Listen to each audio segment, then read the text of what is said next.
Medja ta' bejn 50 u 70 pazjent kuljum mhux qed jingħataw it-trattament meħtieġ f'sala fl-isptar Mater Dei għax ma jkollhomx sodda u jdumu sigħat twal ġieli anke jiem fil-kuritur tal-emerġenza fuq stretcher jistennew sodda.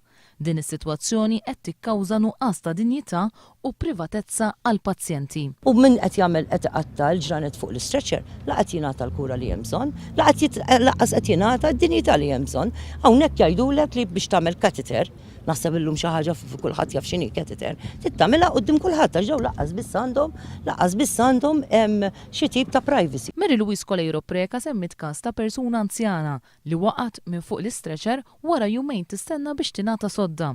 U każ ieħor ta' mara li setet biss tinħasel f'sink żgħir wara jumejn. Il-kelima ewlenija laburista qalet li l-Gvern irid jindirizza l-problema tal-popolazzjoni Maltija li dejjem qed issir aktar anzjana u bekk hemm aktar ħtieġa ta' servizzi mediċi adekwati. Il-nuqqas ta' sodot li hija fattur, il-kwistjoni tan-nuqqas ta' pjanar dwar l-aging u wkoll il-fatt u din hija xi ħaġa pożittiva ħafna l-iżvilupp kontinwu f'dik li hija kura, f'dik li hija mediċina, etc. Dawn kollha jkunu qed ifissru li ħajkonna bżonn sptar li jilqa' għal dawn l-esiġenzi kollha. Mary Louise Colejro Preka ħeġġet lill-Gvern biex jagħti widen għal proposti tal-unions.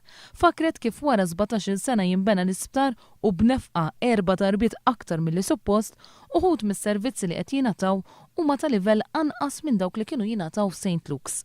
Li ma kinux tassew id-dedikati. In-nies li jaħdmu f'dal-isptar kieku għandna traċedji kuljum.